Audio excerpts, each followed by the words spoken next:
El canon 1057 es uno de los cánones fundamentales del Código de Derecho Canónico relativos al matrimonio. Está estructurado en dos párrafos. El primero se ocupa de presentar el pacto conyugal o el consentimiento como elemento esencial de la formación del matrimonio, y en el segundo del consentimiento desde el punto de vista, por así decir, del itinerario de formación de cada uno de los contrayentes. El primer párrafo, como ven, presenta tres elementos que son como los pilares del sistema matrimonial. El matrimonio lo produce el consentimiento de las partes, legítimamente manifestado, entre personas jurídicamente hábiles, consentimiento que ningún poder humano puede suplir. El primer párrafo señala los tres pilares. Para que nazca el matrimonio es necesario que haya dos personas que sean capaces de dar el consentimiento, que no tengan ningún impedimento que les que dificulte, que proteja un bien que el ordenamiento ve como incompatible con el ejercicio del derecho al matrimonio, y que lo hagan según una forma prevista, según la forma establecida por el legislador. Consentimiento, ausencia de impedimentos y forma, que son también los tres pilares sobre los que puede quedar afectada la validez del matrimonio. Al final, las causas de nulidad del matrimonio se refieren o a un vicio del consentimiento, o a la presencia de un impedimento, o a un vicio de forma, o a la ausencia de la forma. El segundo párrafo, como decía, trata del consentimiento desde el punto de vista de la integridad de la donación de los esposos. El principio consensual como central, como basilar del sistema matrimonial lo ha tomado el derecho de la Iglesia del derecho romano. Es un principio que se encuentra en el digesto nuptias non concubitus sed consensus facit. El matrimonio, las nupcias, lo hace no la cohabitación, no la cópula, no la consumación, no el acto conyugal, sino el consentimiento. El derecho de la Iglesia lo toma del derecho romano, pero lo interpreta a su manera, lo aplica a su manera. En primer lugar, distanciándose de la visión romana, que entendía por el consentimiento que hace nacer el matrimonio como una affectio maritalis, una voluntad de ser esposo que dura mientras se mantiene en vida esta voluntad de casarse. Para el derecho canónico, el consentimiento no consiste en una affectio, una voluntad que tiene que ser mantenida en vida, sino que tiene una virtualidad de manera que una vez puesto, una vez celebrado, una vez dado el consentimiento, causa el vínculo y permanece independientemente de la voluntad de los esposos, independientemente de que quieran, en algún caso, revocarlo, en algún caso quisieran echarse para atrás. El derecho distingue entre el momento fundacional del matrimonio, llamado, el matrimonio infieri, el matrimonio mientras se está haciendo, o el pacto conyugal, el acto por el que los cónyuges deciden, con un acto jurídico de justicia, entregarse como esposos.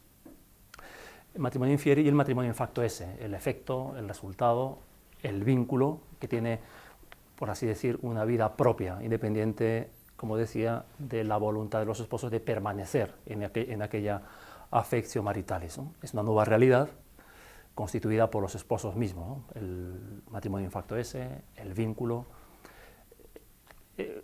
En el derecho canónico se utiliza con frecuencia una expresión tomada de la escritura, de la teología, que se denomina con el nombre una caro, ¿no? Los esposos, cuando deciden constituir el matrimonio y quedan constituidos, se forma el vínculo, se produce una unidad en las naturalezas, ¿no?, tan radical que forman una sola carne, ¿no? Se evoca un texto que se encuentra en una de las primeras páginas de la Biblia, retomada por Jesucristo en su predicación, de que dice que el hombre dejará a su padre y a su madre, se unirá a su mujer y serán una sola carne. Este ser una sola carne es lo que constituye la esencia del matrimonio in facto esse, el vínculo originado, causado por los esposos, pero ya una vez causado, independiente de la voluntad de los esposos. Tiene un influjo tal, el pacto conyugal, en la identidad de los esposos, que solamente ellos pueden ponerlo. Nadie puede decidir en nombre de los esposos, ¿no? El canon 1057 que leímos antes decía que ninguna potestad puede sustituir, suplir, dar el consentimiento en nombre de los esposos.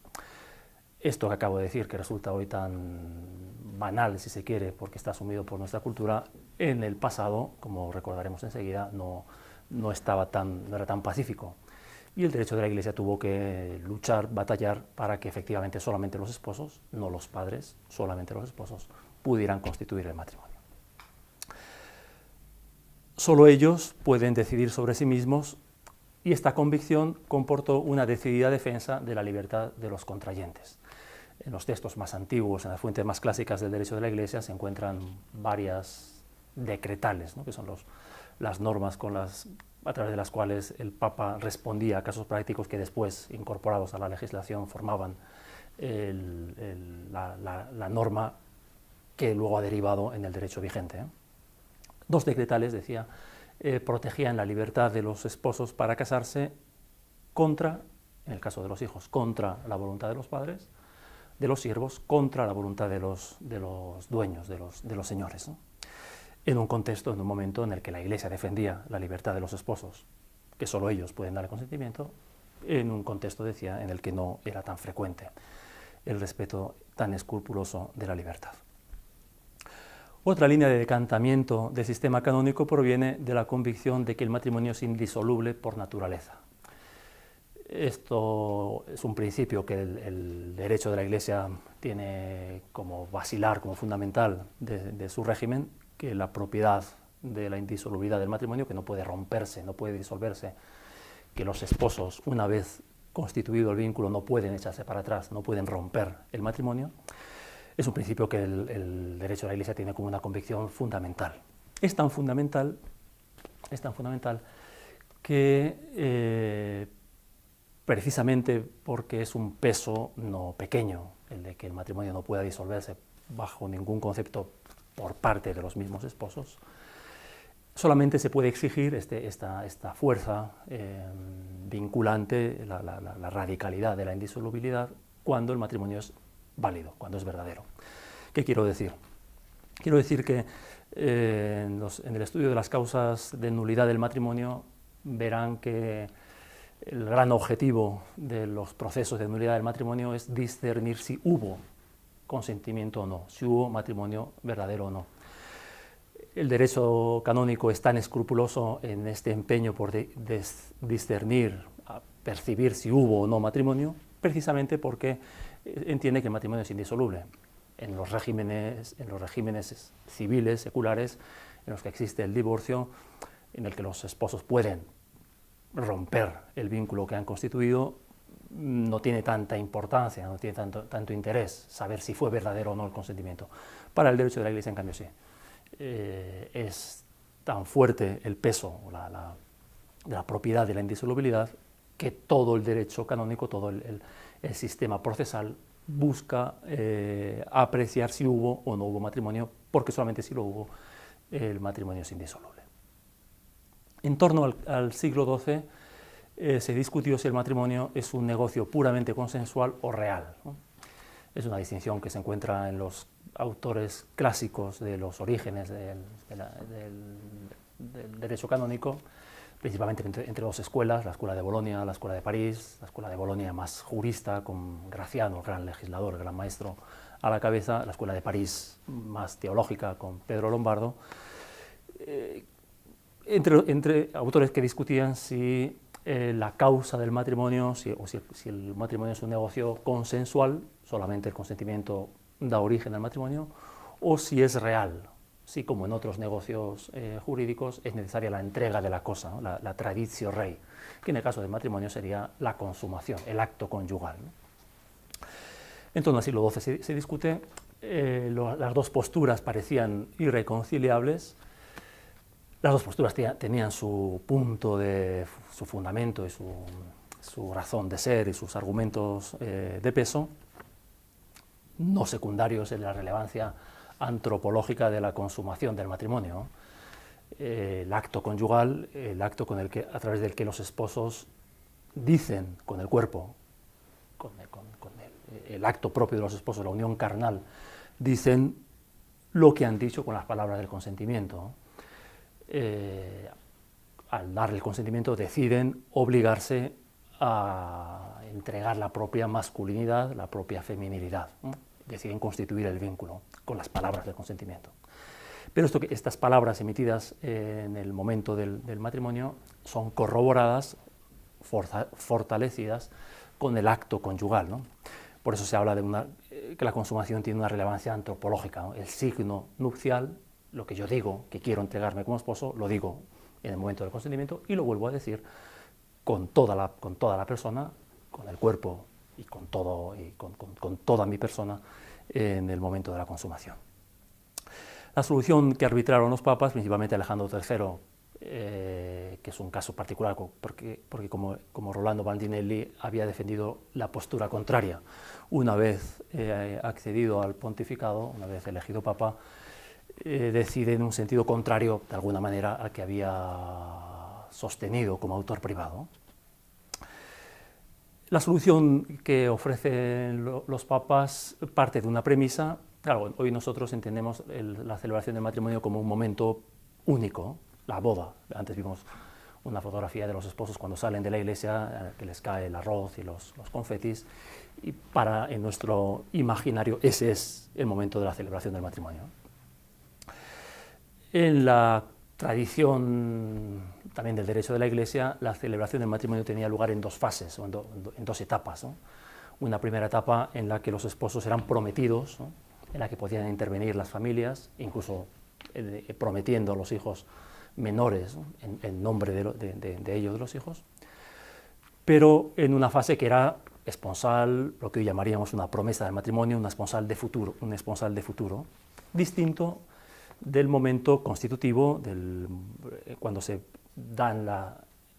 celebran los esponsales de presente, en el que solamente los esposos, ellos en persona y una vez llegados a la pubertad, pueden ratificar, ¿no? en los esponsales de presente.